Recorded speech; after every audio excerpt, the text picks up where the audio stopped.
A big divide appears to be emerging in the career attitudes of generations X and Z. Workplace experts say the Zs, that is, those in their 20s, seem to be looking for more meaning in their work, while the Xs in their 40s and 50s are prioritising financial stability. Recruiters have told the ABC they're seeing more professionals changing jobs, but warn that requires a lot of thought and planning. Our business reporter, David Taylor, has the story.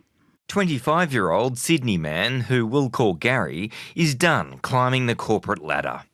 I would like to think it was professional maturity. Gary wants to switch to a job where he'll be able to see the positive difference he's making in people's lives. Yeah, I believe you're absolutely right. I'd love to make a better change and sort of leave the world a better place than I found it.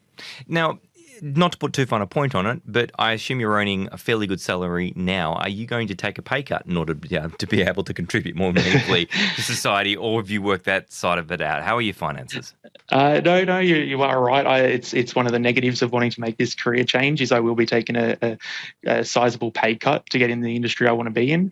But it's something that you've got to kind of understand that is a part of the role. The flexibility will hopefully match the drop in pay. So what exactly does Gary want to do? Yeah, I'd love to consult with more people on a face-to-face basis, even online, developing their skills, helping them with predicaments that they're in, and kind of building out better plans for them to help themselves as a more personal approach without a sort of a monetary standpoint behind it, not so much where people can, develop their earnings or build their own careers better, but helping people, get out of poverty, get out of difficult situations in their lives and become happier parts of society. Erin Devlin is the Managing Director for People2people Recruitment.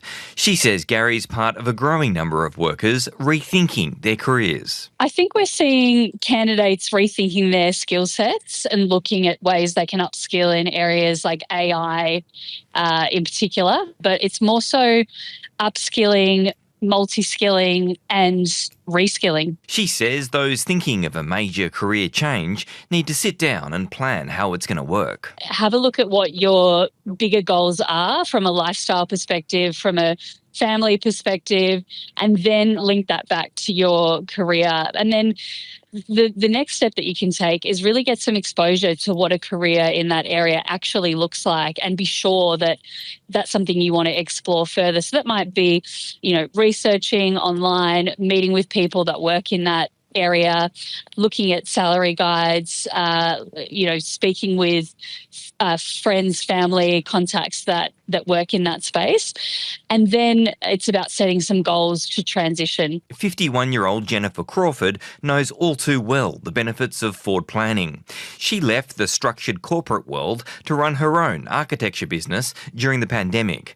But after a few years, she was burnt out by constantly negotiating bills and chasing invoicing, while juggling her own personal finances. And when you're a small business and you're relying on cash flow is often your nemesis, and you need a bill paid because you've got other bills.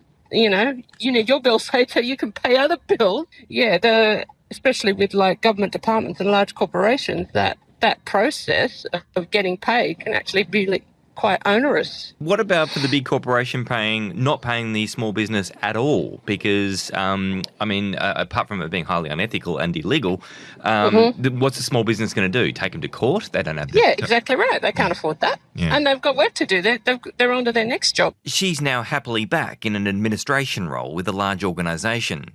As for Gary, well, despite the risks, he says doing something he finds meaningful is worth it, even if it means less financial security. I am probably throwing away any opportunity I have to have the 3-bedroom house with a white picket fence. But I see it more as I'm happy with small living. I'm happy to live in an inner city apartment that hopefully I can afford off my chosen salary in the future. But I also see it as it'll develop happiness over some monetary standpoints. I believe I'd be easily able to survive off what I would be earning. Of course, we could all make more money at the end of the day, but where does that line really come? Sydney man Gary ending David Taylor's report.